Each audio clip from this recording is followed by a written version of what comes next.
প্রয়োজন সাপেক্ষ, যতটা প্রয়োজন ততটা বেঁচে থাকার নিমিত্তে যতটা দরকার ততটাই আমাদের উপার্জনের কথা শাস্ত্র বর্ণনা করা, তার অতিরিক্ত এই অর্থ কিন্তু আমরা প্রয়োজন তার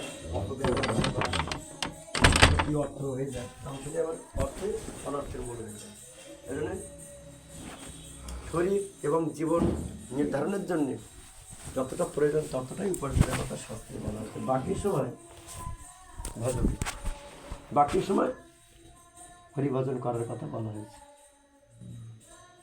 কারণ জলজ নবলক্ষানি স্তবর লক্ষ বিংশতি কিমায়ের উদ্দেশ্য সংখ্যক পক্ষিণম 10 লক্ষ নাম 300 লক্ষ পশুপাত 34 লক্ষ নিমানবা 80 লক্ষ জন্ম আমাদের পশু পাখি তৃণলতা গুলমাদি বৃক্ষাদি জীব জন্তু জানোয়ার সব আমাদের হয়ে গেছে।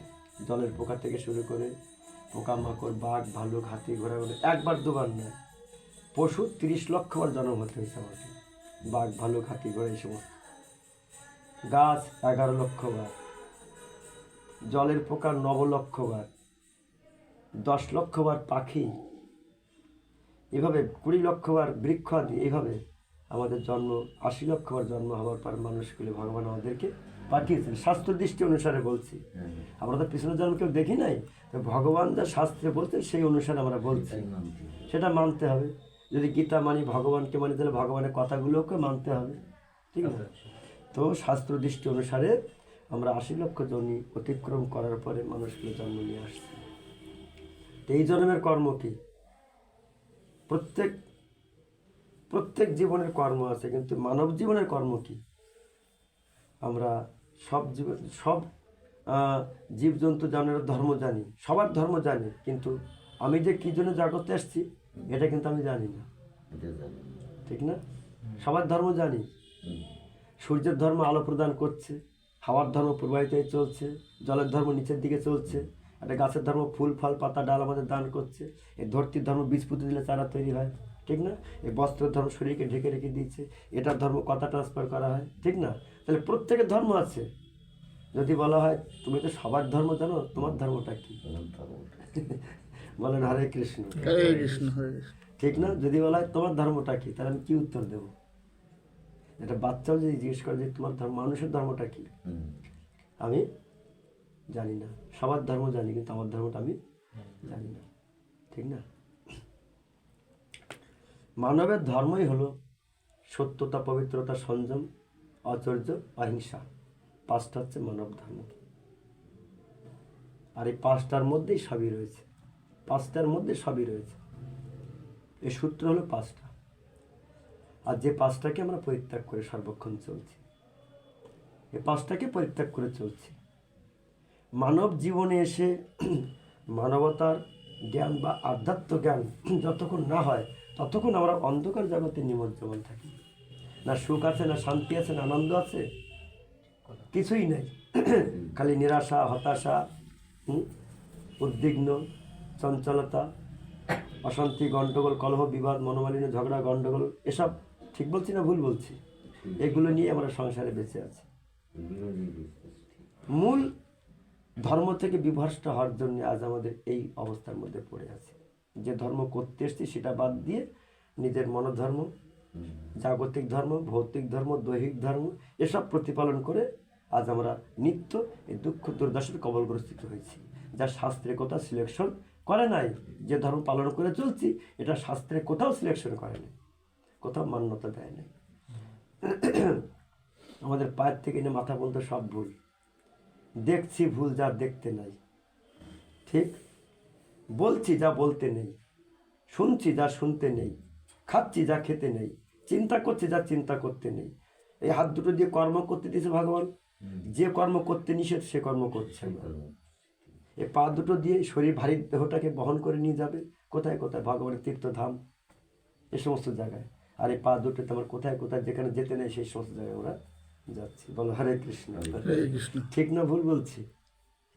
এই সব উল্টো প্রতিক্রিয়ার কারণে আজকে সংসারে আমরা নানা প্রকারের দুঃখ কষ্ট ক্লেশ নিত্য ভোগ করতে রয়েছি। এই জন্য আমাদের পরিচালন ব্যবস্থা কি? শাস্ত্র, শ্রীমদ্ ভাগবত গীতা, আর ভাগবত, এই আমাদের সংসার, আমাদের পরিচালন দণ্ড, মানে মেরুদণ্ড যাকে বলা হয়, যেটাকে অবলম্বন করলে আমরা যে প্রকারে মানব জীবনে চলা উচিত সেই সেই সব শুদ্ধ কর্মগুলো আমরা জানতে পারব। কিন্তু জানাবে কে?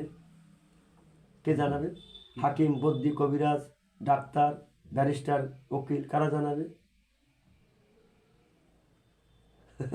কারা জানাবে বলো? হরে কৃষ্ণ। হরে কৃষ্ণ। যে এই বিষয়ে তত্ত্ববিদ, এই বিষয়ে পারদর্শিতা লাভ করেছেন, যিনি এই বিষয়ে পারঙ্গত হয়েছেন, তিনি আমাদের জানাতে পারেন, ঠিক না?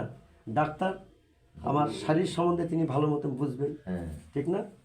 যদি বস্ত্রের দোকানে যায়, বস্ত্র আমার কেমন লাগবে আমাকে দেখে সে আইডিয়া করে নেবে, ঠিক না? এক একজন এক এক দিশে পারদর্শিতা লাভ করে, ঠিক না? তা আমার এই আধ্যাত্ম জগতের কল্যাণ সাধন লক্ষ্যে আমাকে কে উপদেশ দিতে পারে? যিনি আধ্যাত্ম তত্ত্ববেত্তা, যিনি ভাগবত তত্ত্ববেত্তা, যিনি পরম বৈষ্ণব, তিনি আমাকে সেই সৎ উপদেশ দিয়ে আমাকে অন্ধের থেকে, মানে অন্ধ জগতের থেকে আলোর পথ দেখাতে পারে। তুমি কেন দুঃখ ভোগ করছো? তোমার দুঃখের কারণ আমি জানি। আসো, তোমাকে যে উপদেশ দিচ্ছি, শাস্ত্রীয় উপদেশ পালন করো। যদি আনন্দ না পাও তখন আমাকে বলবে।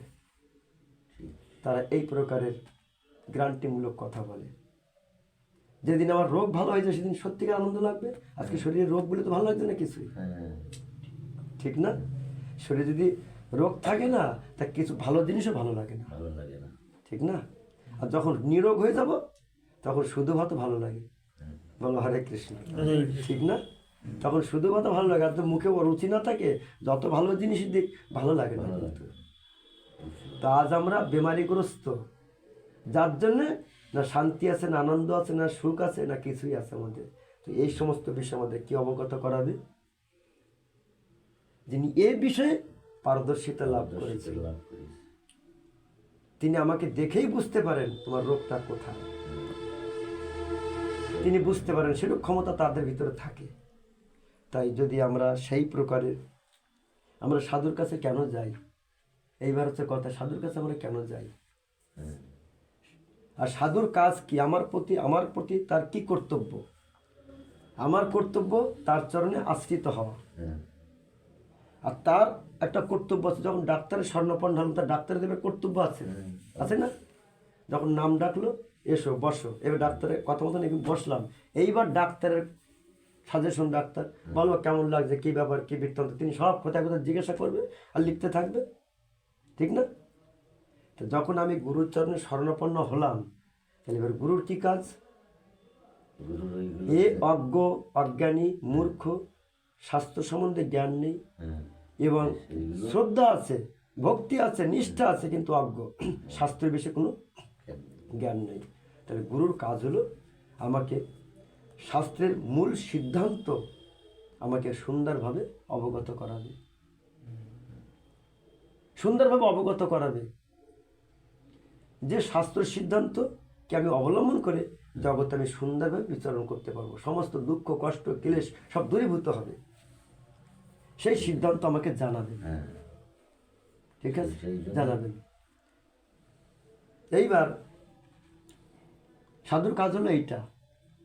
সাধুর খালি পরিচর্যার সেবা নেবে না, খালি চান্দার দেবা না, প্রণাম করলাম, ঠ্যাং দিয়ে জল খেলাম, তা না। কিন্তু সাধুর বিশেষ ভূমিকা আছে। তুমি অজ্ঞ, তোমার জাগতিক জ্ঞান বুদ্ধি অনেক থাকতে পারে, তুমি অনেক পড়ালেখা জানো বা ডবল MA PhD যা কিছু করতে পারে, ঠিক আছে, অনেক ডিগ্রি তোমার থাকতে পারে, কিন্তু শাস্ত্রের দৃষ্টিতে তোমার কাছে শাস্ত্র জ্ঞান কিন্তু তোমার কাছে কিছু নেই। আর তোমার ওই সমস্ত ডিগ্রি দিয়ে কিন্তু ভব সংসার পার হয়ে যাওয়া যাবে না, ঠিক আছে? ওগুলো জাগতিক ডিগ্রি, আর জগতেই থেকে যাবে। কিন্তু তোমার কি লাগবে? এই জগতের, মানে আধ্যাত্ম জগতের ডিগ্রি অর্জন করতে হবে, সেদিন তোমাকে ভব সংসার থেকে গোবিন্দ পার করবেন। আর সেই ডিগ্রি সম্বন্ধে অবগত একমাত্র সাধুগুরু বৈষ্ণব যারা, তারাই পারেন আমাকে এই জগৎ, মানে আধ্যাত্ম জগতের জ্ঞান প্রদান করতে। এই জগৎ সংসারে আমরা যত জ্ঞান অর্জন করি, আমাদের মহাত্মা যে কথাটা বললেন, এটা সবাই তোমরা মাথায় রাখবে, যে এইটা আমার সব, সে প্রলয় হলে আমি যেখানে যাই, সে অপরা প্রকৃতির জ্ঞান। এটা ঠিক ঠিক আমার জ্ঞান না, অর্থাৎ এই জ্ঞান আমার সেই জায়গায় কাজে লাগবে না। তাই কথাগুলো মন দিয়ে শোনো, এর জন্যে কিছু পাবে। আমরা সংসারের দুঃখ দুর্দশার কবলগ্রস্ত থেকে মুক্তি পাওয়ার একই সূত্র, তা হলো সাধুর চরণ। সাধুর চরণে আশ্রিত হওয়া। সংসারের দুঃখ কষ্ট ক্লেশ পয়সার দ্বারা নিবৃত্তি হয় না। পয়সার দ্বারা অভাব মেটে, দরকার মেটে, কিন্তু হৃদয়ে শান্তি আর আনন্দ কিন্তু হয় না। ঠিক না? টাকা পয়সা কোটি কোটি লোকের আছে, কিন্তু শান্তি আর আনন্দ নাই। কিন্তু তারা কলহ বিবাদ ঝগড়া গন্ডগোল মহাভারত চলছে ঘরের মধ্যে। কেন? এত টাকা পয়সা অর্থ করি আছে। অর্থাৎ গোবিন্দ বলতেন সমগ্র সুখের মূল কেন্দ্রবিন্দু আমার চরণ কমলে। জীবগণ যতক্ষণ পর্যন্ত আমার চরণে স্বর্ণাপন্ন না হয়, ততক্ষণ তাকে আমি সুখ শান্তি প্রদান করি না। আর ডাইরেক্ট ভগবানের কাছে যাওয়া যাবে না, সাধুর চরণ আশ্রয় করে গোবিন্দের কাছে আমাকে যেতে হবে। বুঝা গেল? এইবার সাধু আমাকে জ্ঞান উপদেশ দেবে, আমি সেই জ্ঞানকে অবলম্বন করে আমি গোবিন্দের কাছে পর্যন্ত যাবো। কিন্তু ঠিক না? তো সাধুর চরণে আমাকে বিনম্রতার সহিত তার চরণে শরণাপন্ন হতে হবে। বিনম্রতার সহিত নিজেকে খুব জ্ঞানী বা বুদ্ধিমান, সাধু কেমন ট্রাই করে দেখি, সাধু কেমন কত জলের মাছ একটু পরীক্ষা করে দেখি, এরকম ভাবনা নিয়ে গেলে কোনোদিন লাভ হবে না। হাত জোড়ো করে বিনম্রতার সহিত আমি অজ্ঞ মূর্খ, আমি অজ্ঞানী, আমি সত্যই কিছু জানি না, আমি সত্যই কিছু জানি না, এই ভাবনা যদি মনের মধ্যে জাগ্রত হয়, এখানে যে সুখজি মহারাজ হরিকথা বলছেন, 16 বছরের ছেলেটা, আর সামনে বসে কারা হরিকথা শুনছেন? 30,000 বছরের সাধু, 40,000 বছরের সাধু। সেকালে মানুষ বহুকাল বাঁচত, সেই সমস্ত সাধুরা বসে হরিকথা শুনছেন। কেন? তারা হরিকথা কোনো কালে শোনে নাই। এই 16 বছরের ছেলেটা হরিকথা বলছে, সে এই কথা কেন শুনবে? কারণ হরিকথা একটা সম্মান আছে, মর্যাদা আছে, তাই তারা বিনম্রতার সহিত হরিকথা শ্রবণ করছেন। তা আমি যখন সেই রকম ভাবনা যুক্ত হয়ে সাধুর কাছে যাব, সাধু তখন আমার প্রতি কৃপা দৃষ্টি করবেন অবশ্যই। আর মনে মনে ভাবি দেখি অনেক দিকে তো অনেক সাধুর কাছে তো হরিকথা শুনলাম, ইনি কেমন কয়েকটা শুনে দেখি, তাহলে কিন্তু কোনো লাভ হবে না। তাই এবার সাধুর কাছে আমরা হরিকথা শুনি, কিন্তু দুঃখের বিষয় সাধুর কাছে আমরা অনেক হরিকথা শুনলাম, কিন্তু জীবনের পরিবর্তন হলো না কেন? বলো হরে কৃষ্ণ। হরে কৃষ্ণ। আমার জীবনে পরিবর্তন হলো না কেন? আমি যে মানুষ সেই মানুষে রয়ে গেলাম। আমার জীবনের হাজার ভুল, একটা ভুলের সংশোধন হয় নাই। কেন হয় নাই? ঠিক না? আমরা কে বলতে পারি আমরা হরিকথা শুনিনি এই পর্যন্ত? খুব শুনেছি। মহাত্মারা বাড়ি এসে, ঘরে এসে, আমাদের পাশে বসে কত হরিকথা আমাদের শুনিয়েছে, কিন্তু আমাদের পরিবর্তন হয় নাই কেন? এর কারণটা কি? আমাকে তো অনেকভাবে বোঝানো হয়েছে, বাবা সৎ পথ অবলম্বন করো, মিথ্যা বলো না, সত্য পথে চলো, হ্যাঁ, ধর্মের পরে নিজেকে প্রতিষ্ঠিত করো, হ্যাঁ, কারোর সঙ্গে ছলচাতুরি বেইমানি করবে না, কোনো জীবকে দুঃখ দেবে না, কষ্ট দেবে না, ব্যথা দেবে না, কত তো বলেছে। অথচ আমরা সেই কথা আমাদের জীবনে কার্যকারিতা হয়নি কেন? বলো হরে কৃষ্ণ। হরে কৃষ্ণ। ঠিক বলছি না ভুল বলছি? ঠিক বলছেন। আমি দেখতে পাচ্ছি আপনারা অনেক সৎসঙ্গ করেছেন, অনেক হরিকথা শুনেছেন, অথচ জীবনের একানা পরিবর্তন হয় নাই। না আহার শুদ্ধি, না চিত্ত শুদ্ধি, না সত্যতা, না পবিত্রতা, না সংযম, নাকি দৃষ্টি শক্তি, না কর্মশক্তি, কোনোটাই তো শুদ্ধ হয় নাই। অথচ কেন হয় না? অথচ বলছি ভগবানের প্রতি আমার ভক্তি আছে, প্রেম আছে, শ্রদ্ধা আছে, বলছি তো নাকি? ভগবানের ভক্তি আছে বলছি তো, কিন্তু ভক্তির মূল ডেফিনেশনটা কি? ভক্তি কাকে বলে? মায়াপুরে আসলেন 1,000 টাকা খরচা করে, এটাকে ভক্তি বলে না। বারে বারে ভগবানের চরণে প্রণাম করার নাম ভক্তি না। সারা গায়ে তিলক মাখার নাম ভক্তি না। তাহলে ভক্তি কাকে বলে? ভক্তি হলো ভগবানের নির্দেশটাকে যথার্থ পালন করে চলার নাম ভক্তি। বুঝা গেল? তুমি মাস্টারমশাই, তোমার এক গাদা ছাত্র আছে, যখন দেখে তখন তোমাকে প্রণাম করে, এটা ভক্তি? ফিলোসফি দর্শন বলছে এটা ভক্তি না। তুমি যে কাজটা দিয়েছো না, স্কুলের ক্লাসে কাজটা দিয়েছো না, সেটা যদি যথার্থভাবে করে নিয়ে আসে, তুমি তাকে ভালোবাসবা। অবশ্যই। ভালোবাসবে না? অবশ্যই। তার মাথায় হাত মাথায় প্রণাম করা লাগবে না, তুমি তার মাথায় বাহ সুন্দর বলবে না? পড়ার নামে খোঁজ নেই, বারে বারে প্রণাম করে, তুমি কি ভালো সন্তুষ্ট হবা? কোনোদিনও সন্তুষ্ট হবো না। হরে কৃষ্ণ। হরে কৃষ্ণ। এই হলো ভক্তি। ভক্তি মানে তার আজ্ঞাটা পালন করে চলা। বুঝা গেল? তো এখন আমরা এত হরিকথা শুনেছি, এত সাধুসঙ্গ করেছি, আমাদের জীবনে পরিবর্তন হয় নাই কেন? কারণ তাহলে অবশ্যই আছে, সব কিছু পিছনে কারণ আছে, কারণ অবশ্যই আছে। এত সৎ কথা, শাস্ত্রের কথা, ভাগবত গীতা খুলে দেখাই দিয়েছে, বাবা এইভাবে দেখ, এই শাস্ত্রের কথা লেখা, এই লেখা, এই লেখা, এই লেখা, দেখ, দেখিনি তোরা নিজে চোখে দেখে নি বলেছে আমাদেরকে, আমরা দেখে মিলেও নিয়েছি, সত্যি তাই। আর এইভাবে তোদের চলতে হবে। এত কথা বলার সত্ত্বেও আমরা কেন সত্যি আমরা সেই পথ অবলম্বন করে চলতে পারিনি এই পর্যন্ত? তাহলে নিশ্চয়ই কারণ আছে ভিতরে। হ্যাঁ, সেই কারণটা কি?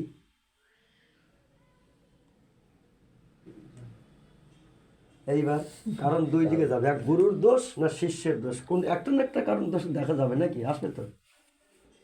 নাহলে গুরু শিষ্যের কথা মানে না, হয় শিষ্য গুরুর কথা মানে না, আর নয় গুরুর কথার কোনো শক্তি নাই।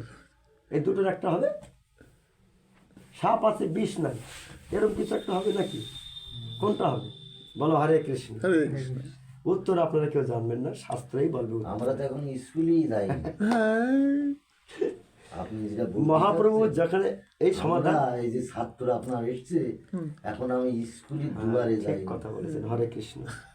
এই বিনম্রতায় সত্যিকারে গোবিন্দর কৃপা লাভ করা যায়। আমি সত্যি জানি না, জগতে সব জানি, কিন্তু যেগুলো জানা দরকার তা জানি না কোনোদিন। তাই মহাপ্রভু এখানে সমাধান দিচ্ছেন। কেন জগতে হাজার হাজার গুরুর কথা জীবনে পরিবর্তন আসে না? কেন আসে না? মহাপ্রভু বলছেন, আপনি আচরিয়া ধর্ম জীবকে শিখায়, নিজে না কইলে ধর্ম শিখানো না যায়। বোঝা গেল কথাটা?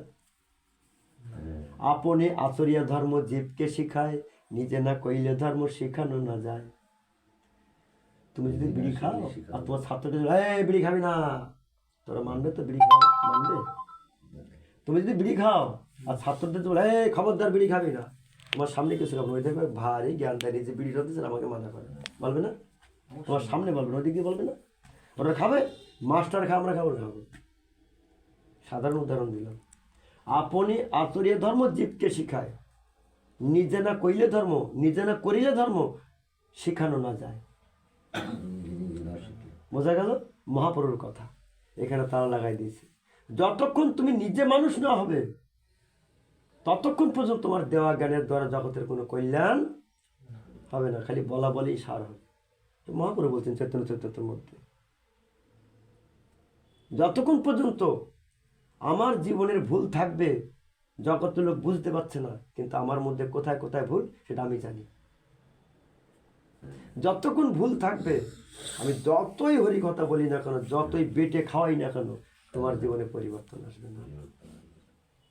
তার জন্য আগে নিজেকে সচ্চা, স্ট্রং, নির্ভুল, সংশোধিত, সংস্কারযুক্ত মানুষ তৈরি হতে হবে আগে। আমি যদি গাড্ডার মধ্যে পড়ে থাকি তো তোমারও গাড্ডার মধ্যে পড়ে আসো, তোমাকে তুলবো কী করে? গাড্ডার থেকে বাঁচাতে গেলে আগে আমাকে গাড্ডার থেকে উপরে উঠে দাঁড়াতে হবে, তারপর দড়ি দিয়ে হোক, বাঁশ দিয়ে হোক, তোমাদের এক এক করে আমি বাঁচাতে পারবো। ঠিক না ভুল? আর আমি যদি গাড্ডার মধ্যে পড়ে থাকি তো তোমাদের বাঁচাতে পারবো আমি? যতই তুমি পা ধরে কান্দো না কেন আমার, আর যতই তোমাদের সান্ত্বনা এই পারবো, কিন্তু চিন্তা নেই, তোদের বাঁচে দো, তুমি তো গাড্ডার মধ্যে পড়ে গেছো, আমি তো গাড্ডার মধ্যে পড়ে গেছি। ঠিক না? তাই তোমাকে বাঁচাতে গেলে আগে আমাকে গাড্ডার থেকে গাড্ডার উপরে উঠে দাঁড়াতে হবে, তাহলে আমি বাকি সবাইকে এক এক করে উঠাতে পারবো সবাইকে। ঠিক না?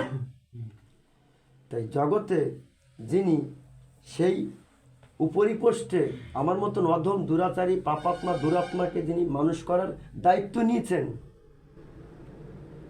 তিনি কতটা ভগবত আদর্শ পালন করে চলেন, ভগবানের নীতি নির্দেশ, বিধান, আচার আচরণ তিনি কতটা প্রতিপালন করে চলেন। যদি তার মধ্যে যদি সেই আচরণ প্রতিপালিত না হয়ে থাকে, যেখানে ভগবানের কাছ থেকে আদায় করে আমাকে দেবে, সে ভগবানের আদর্শ যদি নিজে যদি পালন না করে, তা ভগবানের কাছ থেকে কিছুই না আমাকে দিতে পারবে না। বোঝা গেল? যার কারণে জগতে হাজার হাজার সাধুগুরু বৈষ্ণবগণ রয়েছে, তাদের দেওয়া উপদেশের দ্বারা আমাদের জীবনে কোনো কল্যাণ হয়। দীক্ষা নিয়েছে 20 বছর হয়ে গেছে, 20 বছরের কাজ হয়নি।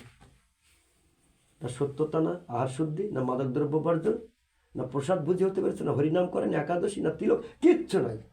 সমান সমান একেবারে বরাবর নামে নামেই দীক্ষা নিয়েছে 20 বছর। দীক্ষায় দক্ষতা জন্মায়, দীক্ষায় দিব্যজ্ঞান উৎপন্ন হয়। দীক্ষা মানে ভগবানের সাথে যোগাযোগ সূত্র স্থাপন হয়ে যায়, একে বলা হয় দীক্ষা। আমি যে গোবিন্দের সন্তান সেটা জানাবে একমাত্র গুরুদেব, আর তিনি সম্পূর্ণ আমাকে সেই যোগসূত্র স্থাপন করে আমাকে সেই শিক্ষা প্রদান করে, বাবা তোমার কিন্তু এই কর্ম না, তোমার ধর্ম হচ্ছে ভগবানের সেবা করা। তিনি প্র্যাকটিক্যাল নিজে হাতে করে সেই কর্মগুলো আমাকে শিক্ষা দেবেন। তা শিক্ষা কে দিতে পারে? যার মধ্যে সেই শিক্ষাগত যোগ্যতা আছে। এবং শাস্ত্রে বলছে, উদ্ধব বলছেন, উদ্ধবকে ভগবান বলছেন, উদ্ধব গুরুকে সম্মান করা আর আমাকে সম্মান করা এক সমান। টাইম হয়ে গেছে 40। বলছে গুরুকে সম্মান করা আর আমাকে সম্মান করা এক সমান। গুরুকে সম্মান করা আর আমাকে সম্মান করা এক সমান, এতে কোনো আলাদা কিছু নাই। তখন উদ্ধব বলেন, তাহলে ঠাকুর তাহলে গুরু কাকে বলে? গুরু কাকে বলে? গুরুর লক্ষণ কি, ডেফিনেশন থেকে গুরুর কি কি গুণ থাকা দরকার? তখন বলেন, সুন্দর প্রশ্ন, শোনো, গুরু মানে খালি শাস্ত্র কথা এক গাদা জানার নাম গুরু না, আর খুব কাঁদতে পারার নাম গুরু না, আর সুন্দর গান গাইলাম লোককে মোহিত করে দিলাম তার নাম কিন্তু গুরু না। বোঝা গেল? আর স্ত্রী সঙ্গ ত্যাগ করে দিলাম বলে গুরু হয়ে গেলাম তা কিন্তু না। আর একটু নিরামিষ খেলাম, নিরামিষ তো গরু ছাগলেও খায়, তার নামও কিন্তু গুরু না। তাহলে গুরু কাকে বলে? তখন উদ্ধবকে ভগবান বললেন, উদ্ধব গুরুর 30টা লক্ষণ থাকতে হবে। কটা লক্ষণ বললাম? 30টা লক্ষণ থাকতে হবে, তবেই তিনি গুরু। তবেই তিনি গুরু, তবেই তিনি আমাদের মতন পতিত অধম পাপী তাপীদেরকে তিনি উদ্ধার করে গোবিন্দের চরণ পর্যন্ত পৌঁছানোর শক্তি তিনি রাখবেন। সত্যম দয়া তপশৌচম তিতিক্ষা সমদম অহিংসা ব্রহ্মচর্যং ত্যাগ স্বাধ্যায় আশ্রমণম সন্তোষ সামুদ্রিক সেবা গ্রাম পরমশনিত নির্নম বিপর্যয় মৌনমাত্ম বিমর্শনম অন্নদাদ্য সংবিবাদ ভূতে বাস্ত যথার্থ তেসাত্ম দেবতা বুদ্ধি সুতরাং নিশু পাণ্ডবা সেবের যেমন নির্দেশ সম্পন্ন আত্ম 30 লক্ষণ রাজন মানে সর্বাত্মজন উদ্দেশ্যতি। এই 30টা লক্ষণ সাধুর মধ্যে থাকতে হবে। যদি একটা লক্ষণ কম থেকে থাকে, ওই সাধুর দ্বারা জগতের কোনো কল্যাণ হবে না। বলো হরে কৃষ্ণ। একটা লক্ষণ যদি কম হয়ে থাকে, সাধু 1000 উপদেশ দেবে, কোনো কল্যাণ হবে না। আর বলে শালার একটা মানুষ না, এত করে বোঝাচ্ছে একটা বোঝে না। কিন্তু বাবা তোমার তলায় ফুটো, তুমি এখনো ফুটো বন্ধ করো না, যার জন্যে তোমার 1000 উপদেশ কাজে লাগে না। কজনকে মানুষ করতে পেরেছো বাবা? কজনকে গোবিন্দের চরণ পর্যন্ত পৌঁছাতে পেরেছো? কজনকে সদাচার তৈরি করতে পেরেছো? বলি তো শোনে না এরা কথা। কিন্তু যখন সাধুর সামনে যাবা, সাধু এক নজর দেখে বলে দেবে তোমার কোথায় কোথায় ফুটো রয়েছে, ফুটোগুলো আগে বন্ধ করো। সঙ্গে সঙ্গে বলে দেবে তার কোথায় কোথায় ভুল আছে, যার জন্যে এত উপদেশ দেওয়া সত্ত্বেও সাধুর উপদেশ আমাদের জীবনে কাজে লাগে না। এই জন্যে জল খাও ছেনে আর গুরু করো জেনে। ধরাম করে লাভ দিয়ে পড়েছে, ধরাম করে মরেছে, ব্যাস। তারপর বলো কি গুরু ত্যাগ করে নরকে যেতে হয়? আসলে সত্য, গুরু ত্যাগ করলে নরকে যেতে হবে তো। কিন্তু গুরু ত্যাগ করলে, গরু ত্যাগ করলে নরকে যেতে হয় না। কিন্তু যার মধ্যে 30 গুণ থাকে তাকে গুরু বলা হয়, আর যার মধ্যে 30 গুণ নাই তাকে গয়ের রসু কেটে দিতে হবে।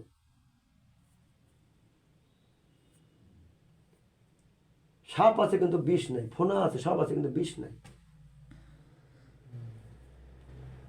বিষহীন সর্প। সাপের ভূষণ হচ্ছে বিষ, আর তা যদি না থাকে সাপ কি কামের সাপ সে আর? তো গুরুকরণ করার পরেও আমাদের জীবনে কোনো পরিবর্তন হয় না, শুধু এই কারণে গুরু যথার্থ গুরু যোগ্য গুরু আমাদের জীবনে জোটে নাই বলে আজ আমরা সেই নরকের কর্ম আজ পর্যন্ত করছি।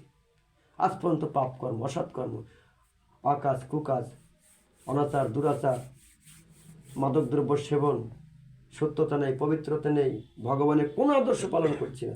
দীক্ষা নিয়েছি, কপালে তিলক নাই, মাথায় শিখা নাই, গলায় তুলসী নাই, আহার শুদ্ধ নাই, বিভিন্ন রকমের নেশাদি করছি। কিসের দীক্ষা হয়েছে? কিসের দীক্ষা হলো এটা? দীক্ষা মানে পূর্ব জীবনে পরিবর্তন ঘটবে। দীক্ষা মানে সৎ শিক্ষা আমার জীবনে আসবে।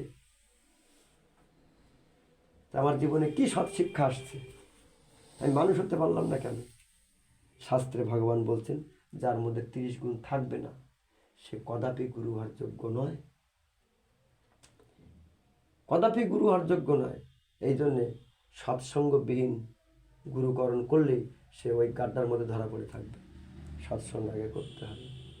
সৎসঙ্গ যদি না করে কোনো দুঃখ নেই, গীতা কিনুক, ঘরে বসে গীতা পড়ুক। গুরু কাকে বলেছে গীতাতে পরিষ্কার বলা আছে, গুরু কে হওয়ার যোগ্য। ভাগবত দেখুন, একাদশ স্কন্ধ, সপ্তম স্কন্ধ দেখুন, ভাগবতের মধ্যে পরিষ্কার গুরুর ডেফিনিশন বলা আছে এখানে। গুরু কাকে বলা যাবে, গুরু কে হওয়ার যোগ্য। আমরা এগুলো বিচার করি না। আমরা একটা মেয়েকে বিয়ে দিতে গেলে 10 জায়গায় দেখি না, দেখে এক জায়গায় নির্ণয় করি। বাজারে মাল কিনতে গেলে, হাটে বাজারে মাল 5 দোকান দেখি না, এক জায়গা থেকে আলু কিনি কিনা, সব জায়গায় বিচার করি। 10 টাকার মাল কিনে 2 দোকান দেখে কিনি, ভালো জিনিস কিনবো, সস্তায় কিনবো, চিন্তা করি, অবশ্যই। করি না? হ্যাঁ। কিন্তু জীবনের পূর্ণ ভার দায়িত্ব যার কাছে দেব তাকে একটু আজমাই নেবো না? অবশ্যই 100 বার ধরে নেবো। আজমাই নেবো না? হুম। একে জ্ঞানী পরিচয় হলো কি, ধরাম করে লাফতে পড়ে গেলাম।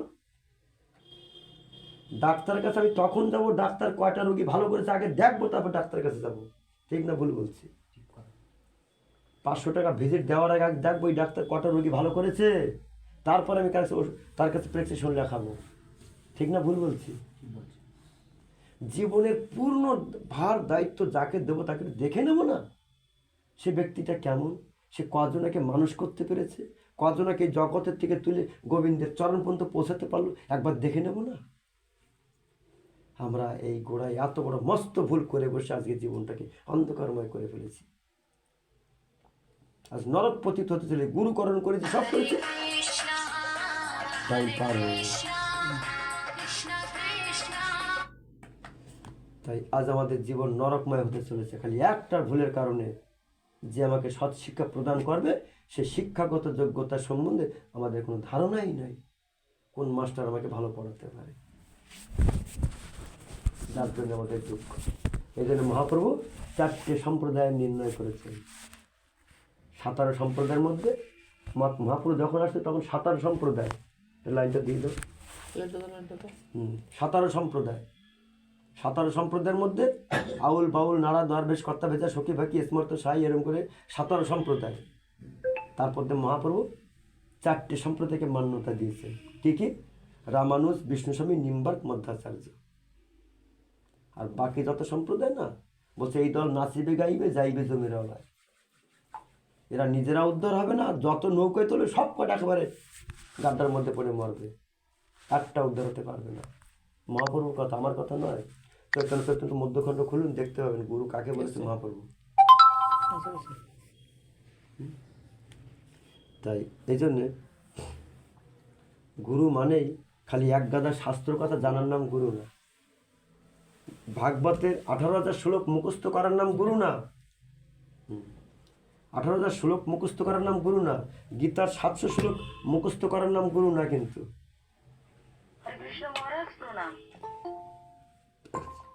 গুরু হলো যিনি শাস্ত্রের আজ্ঞা যথার্থ পালন করে চলেন, তাকে বলা হয় গুরু। হ্যাঁ, এটা মিট রাখো, তাকে বলা হয় গুরু। আমরা সেরকম গুরু পাই নাই। সেই গুরু বড় দুর্লভ। সে বাজারে ফেরি করে কখনো সোনা বিক্রি করে না, রাস্তাঘাটে সোনা বিক্রি করে ফেরি করে কখনো। যতই গ্যারান্টি করে, গ্যারান্টি একদম গ্যারান্টি, সোনার মাল। এই কানের তা নাকের তা ঝুড়ির মধ্যে আছে, নাও যেটা নেবো একদম গ্যারান্টি মাল। ফেরি বিক্রি হয় এবার সোনার জিনিস, কাউন্টারে যাওয়া লাগে না। আমার ওইখানে ছোট করে গেট বানানো থাকে, সেখানে একজন সিকিউরিটি বসে থাকে, ওইখানে যাও সোনার জিনিস কিনতে গেলে। হাটে বাজারে ফেরি করে কখনো সোনার জিনিস বিক্রি হয় না। যারা সোনা মনে করে কেনে তাদের বুদ্ধিমান বলো না, অজ্ঞানী পাবো বলো। অবশ্যই অজ্ঞানী বলা অজ্ঞানী বলা উচিত না। আমরা এইভাবে সব বাড়ি বসে বসে সোনার জিনিস কিনেছি, সবাই বাড়ি বসে সোনার জিনিস কিনেছি, আর সব ঘষা খাইয়ে লোহা বেরিয়ে গেছে সব। তো এই হলো আমাদের জীবনের মস্ত বড় ভুল। তাই এসব আমাদেরকে কি করতে হবে? সংশোধন করতে হবে। সংশোধন ছাড়া উদ্ধার নেই। আচ্ছা, তোমার রোগ নিয়ে তুমি ডাক্তারের কাছে ওষুধ খাচ্ছ, 10 বছর হয়ে গেল, রোগ ভালো হয় না, তুমি সেখানে ওষুধ খাবা? অবশ্যই না। তুমি দেখবা ভাই, টাকা যত লাগুক ভালো ডাক্তারের কাছে যাবো, যাবে না? অবশ্যই না। তোমার ছেলেকে স্কুলে ভর্তি করে দিয়েছে, 5 বছর হয়েছে, নিজের নাম লিখতে পারে না, তুমি সেখানে রাখবা? অবশ্যই না। তোমার চিন্তা থাকবে না যে কোথায় ভালো পড়ানো, সেখানে আমি দেবো ছেলেটাকে? অবশ্যই দেবে না? তা জীবনে যে লক্ষ্যে আমি গুরুর চরণে গেলাম, যে গোবিন্দের চরণ পাবো, পাপ থেকে মুক্তি পাবো, সত্যিকারের মানুষ হবো, তা তো আমি হতেই পারলাম না। তাহলে কি করতে হবে? আমাকে পুনরায় সংস্কার হতে হবে। কোনো তাই কাজ হবে না। সবাইকে, যারা গুরু সেও শিষ্য সেও, কারোই সজ্ঞান এখনো সে দিব্য জ্ঞান উৎপন্ন হয়নি। দিব্য জ্ঞান যদি উৎপন্ন না হয় তো অপরকে দিব্য জ্ঞান কিভাবে দেবে সে? তোমার কাছে যদি 100 টাকা না থাকে, তুমি 100 টাকা কোথা থেকে দেবে? 90 টাকা, 80 টাকা, আমার তো দরকার 100 টাকা নাই, দেওয়ার উপায় নেই। তো হরে কৃষ্ণ। এখন আমরা আবার টাইম হয়ে গেছে। আজকে কি আছে? গীতা বুধবার না? বুধবার, ভাগবার, গীতা গীতা সোম মঙ্গল গীতা, বুধবার। বুধবারে তোমার চৈতন্য চৈতন্য আজকে চেঞ্জ করবো। আজকে চৈতন্য চৈতন্য আছে, তো যাই হোক চেঞ্জ করতে হবে।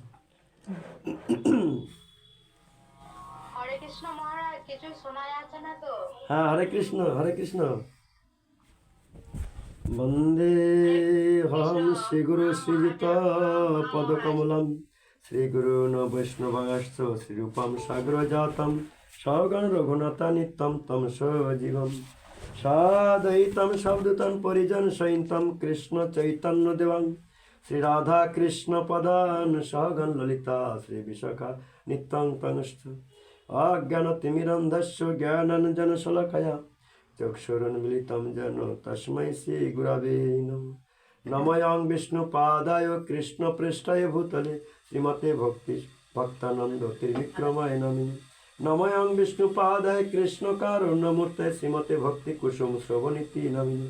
শাস্ত্রাজ্ঞায় রসাজ্ঞায় নাম ধাম পরমাত্মনে শ্রী চৈতন্য মঠাচার্য শ্রী গুরবে নমঃ। নমঃ বিষ্ণুপাদায় কৃষ্ণপৃষ্ঠায় ভূতলে শ্রীমতে ভক্তি সিদ্ধান্ত সরস্বতী নামিনী।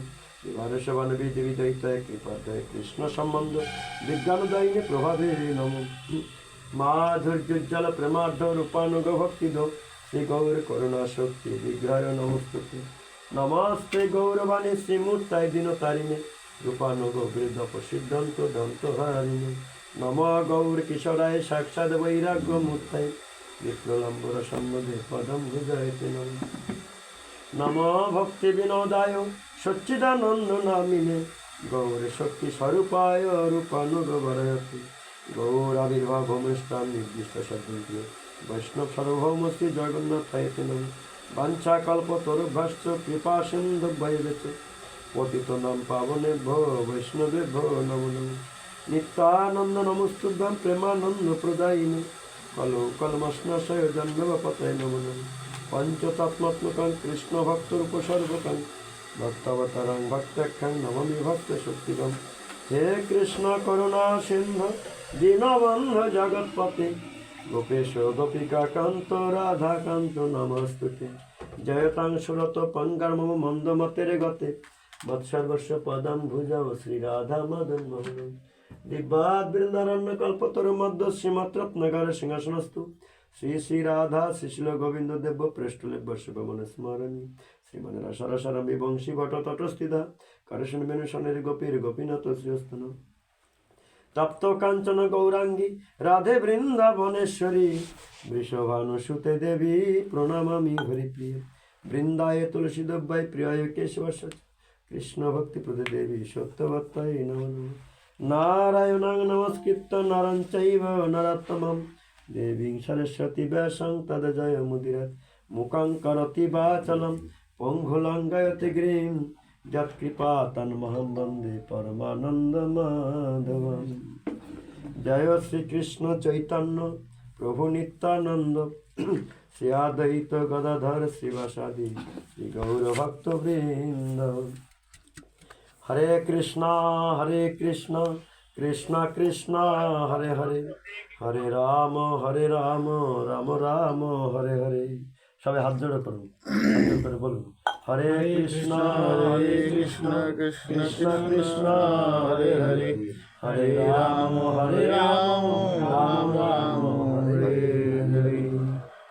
হরে কৃষ্ণ কৃষ্ণ কৃষ্ণ হরে হরে হরে রাম রাম রাম হরে হরে। হরে কৃষ্ণ। বেডরুম।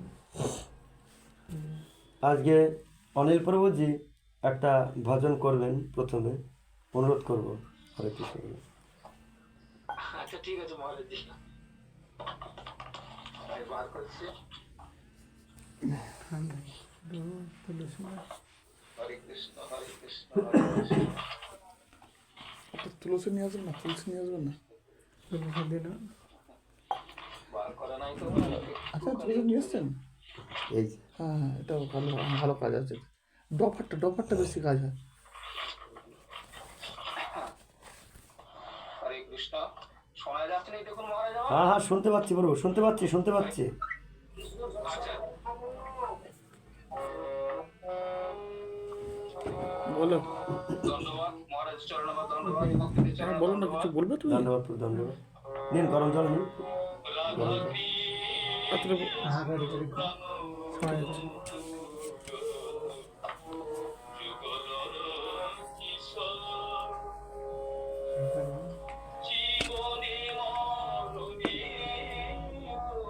আরেকটু দাও। আচ্ছা,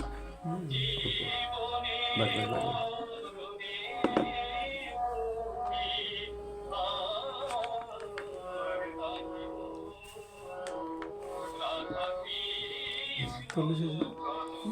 তুলসী দা।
ধন্যবাদ মহারাজজি, ধন্যবাদ। হরে কৃষ্ণ প্রভু, দণ্ডবাদ প্রভু। পরম মাঙ্গলিক সুমঙ্গল শুভ সন্ধিক্ষণে আজ আমরা সকলে সম্মিলিত হয়েছি, অনলাইনে সমস্ত ভক্তমণ্ডল।